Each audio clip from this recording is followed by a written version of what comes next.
আপনার কি মনে হয় আপনার জীবনে সবচেয়ে বড় চাওয়াটা পূরণ হচ্ছে না? আপনি কি এমন এক গোপন শক্তির সন্ধান করছেন যা আপনার সব দুশ্চিন্তা দূর করে দেবে, আপনার সব স্বপ্নকে বাস্তবে রূপ দেবে? এমন এক সময়ে যখন গোটা পৃথিবী গভীর ঘুমে আচ্ছন্ন আর আপনি সেই সময় আল্লাহর দরবারে হাত তুলেছেন, এর চেয়ে শক্তিশালী আর কি হতে পারে? আজ আমি আপনাদের এমন এক গোপন চাবির সন্ধান দেব যা দিয়ে আপনি আপনার জীবনের বন্ধ দরজাগুলো খুলে খেলতে পারবেন। এই চাবিটির নাম হল তাহাজ্জুদ। আমরা সবাই জানি তাহাজ্জুদ অনেক ফজিলতপূর্ণ, কিন্তু আমরা কি জানি কখন ঘুমালে তাহাজ্জুদ পড়া যায়? কিভাবে এই নামাজ পড়লে আল্লাহ সবচেয়ে বেশি খুশি হন? আর কোন দোয়াগুলো পড়লে আপনার ভাগ্য বদলে যেতে পারে? আজকের এই ভিডিওতে আমরা তাহাজ্জুদের আদ্যপ্রান্ত জানব। কথা দিচ্ছি, এই ভিডিওটি দেখার পর আপনার জীবনে এক নতুন দিগন্ত উন্মোচিত হবে। তাই একটি সেকেন্ডও মিস না করে শেষ পর্যন্ত আমাদের সাথেই থাকুন। তাহাজ্জুদ মানে হল ঘুম থেকে উঠে নামাজ পড়া। এটি নফল ইবাদতের মধ্যে শ্রেষ্ঠ।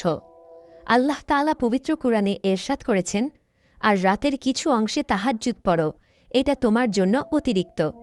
আশা করা যায় তোমার রব তোমাকে প্রশংসিত স্থানে প্রতিষ্ঠিত করবেন। সূরা বনী ইসরাঈল আয়াত ৭৯। তাহাজ্জুদের সময় শুরু হয় এশার নামাজের পর থেকে সুবহে সাদিক বা ফজরের ওয়াক্ত শুরু হওয়ার আগ পর্যন্ত। কিন্তু শ্রেষ্ঠ সময় কোনটি?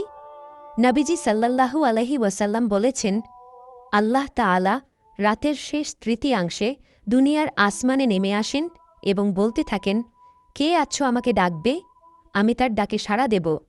কে আছো আমার কাছে চাইবে, আমি তাকে দান করব। কে আছো আমার কাছে ক্ষমা চাইবে, আমি তাকে ক্ষমা করে দেব। কখন ঘুমালে তাহাজ্জুদ পড়া যায়? এই প্রশ্নের উত্তর খুবই সহজ। তাহাজ্জুদ পড়ার জন্য আপনাকে অবশ্যই একটু হলেও ঘুমাতে হবে। আপনি যদি এশার পরে একটু ঘুমিয়ে ওঠেন, তবেই আপনি তাহাজ্জুদের সোয়াব পাবেন। সহজ হিসাব।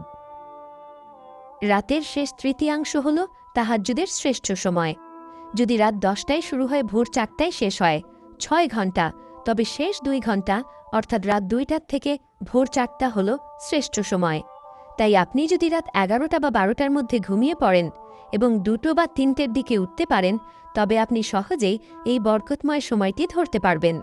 তাহাজ্জুদের নামাজ কিভাবে পড়তে হয় তা নিয়ে অনেকের মনেই প্রশ্ন থাকে। আসুন আমরা ধাপে ধাপে জেনে নিই। ১. নিয়ত। প্রথমেই ঘুম থেকে উঠে উজু করে নিন। এরপর তাহাজ্জুদের নামাজের নিয়ত করুন। নিয়ত মনে মনে করলেই যথেষ্ট। আমি তাহাজ্জুদের ২ রাকাত নফল নামাজ পড়ছি কিবলামুখী হয়ে আল্লাহর জন্য। ২. রাকাত সংখ্যা। তাহাজ্জুদের সর্বনিম্ন রাকাত সংখ্যা হল ২ রাকাত, আর সর্বোচ্চ রাকাত সংখ্যা হল ৮ রাকাত। নবীজি সাধারণত ৮ রাকাতই পড়তেন। আপনি আপনার সামর্থ্য অনুযায়ী ২, ৪, ৬ বা ৮ রাকাত পড়তে পারেন। ৩. পড়ার নিয়ম। এটি অন্যান্য নফল নামাজের মতোই ২ রাকাত করে পড়তে হয়। প্রতি ২ রাকাত শেষে সালাম ফেরাতে হয়। আপনি যদি ৪ রাকাত পড়তে চান, তাহলে ২ রাকাত পরে সালাম ফেরাবেন, তারপর আবার ২ রাকাতের নিয়ত করে পড়বেন। ৪. কিরাত অর্থাৎ সূরা পাঠ। প্রথম রাকাতে সূরা ফাতিহার পর যে কোনো সূরা পড়তে পারেন, তবে লম্বা কিরাত পড়া উত্তম। নবীজি কখনো কখনো এমনভাবে কিরাত পড়তেন যে এক রাকাতে সূরা বাকারা, আলে ইমরান এবং সূরা নিসা শেষ করতেন, তবে আমাদের জন্য সহজ সূরাগুলো পড়াই যথেষ্ট। ৫. শেষ করণীয়। তাহাজ্জুদের নামাজ শেষ করার পর বিতর নামাজ যদি না পড়ে থাকেন, তবে বিতর নামাজ পড়ে নিন। বিতর নামাজ তাহাজ্জুদের পড়াই উত্তম। তাহাজ্জুদের নামাজের পর দোয়া কবুলের সম্ভাবনা সবচেয়ে বেশি থাকে। এই সময় নবীজি কিছু বিশেষ দোয়া পড়তেন। ১. তাহাজ্জুদের শুরুতে পড়ার দোয়া, যদি সম্ভব হয়। নবীজি যখন তাহাজ্জুদের জন্য দাঁড়াতেন, তখন একটি দোয়া পড়তেন। দোয়াটি লম্বা হওয়ায় আমি দোয়ার আরবি বাংলা উচ্চারণ এবং বাংলা অনুবাদ ডিসক্রিপশনে এবং প্রথম কমেন্টে লিখে দিয়েছি, পড়ে নিতে পারেন। ২. ইস্তিগফার বা ক্ষমা প্রার্থনা।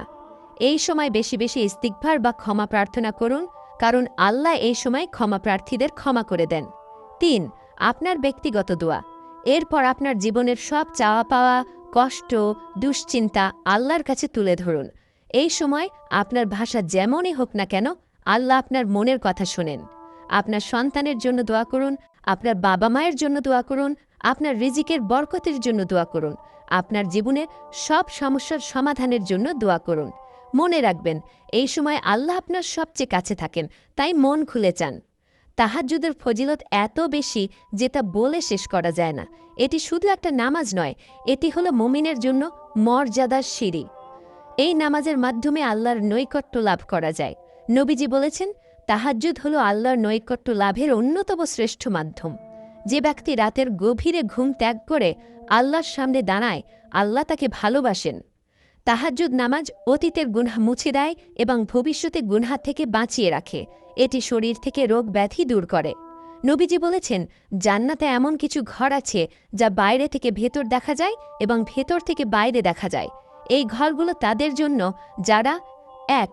কথা বলার সময় নম্রতা বজায় রাখে, ২. খাবার খাওয়ায় অর্থাৎ অন্যকে খাওয়ায়, ৩. বেশি বেশি রোজা রাখে এবং ৪. আর যখন মানুষ ঘুমিয়ে থাকে তখন তাহাজ্জুদ পড়ে। তিরমিজি। তাহাজ্জুদের নামাজের পর দোয়া কবুল হবার নিশ্চয়তা দেওয়া হয়। এই সময় আল্লাহ নিজেই ডেকে ডেকে বান্দার প্রয়োজন পূরণ করেন। তাই আপনার যে কোনো বৈধ চাওয়া এই সময় আল্লাহর কাছে পেশ করুন। যারা নিয়মিত তাহাজ্জুদ পড়েন তাদের মন হয় শান্ত, স্থির এবং তারা আল্লাহর উপর পূর্ণ ভরসা রাখতে পারেন। জীবনের কঠিন পরিস্থিতিতেও তারা ভেঙে পড়েন না। তাহাজ্জুদকে আপনার জীবনের অভ্যেসে পরিণত করার জন্য একটি আকর্ষণীয় তথ্য দিচ্ছি। আপনি কি জানেন, তাহাজ্জুদ হল সেই ইবাদত যা নবী রাসূলদের অভ্যাস ছিল?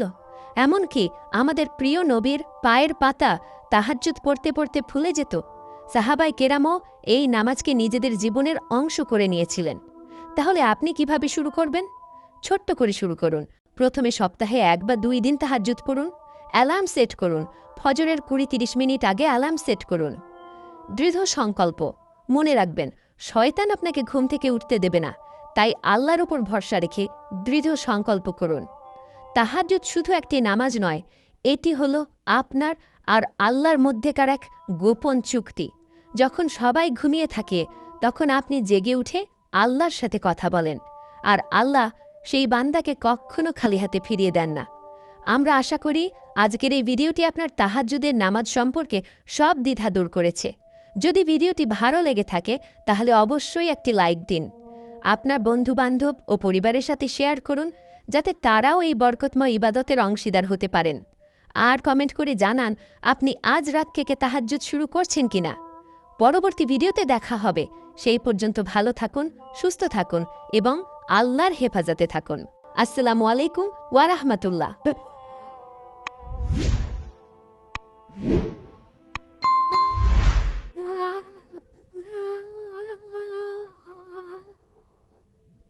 Oh.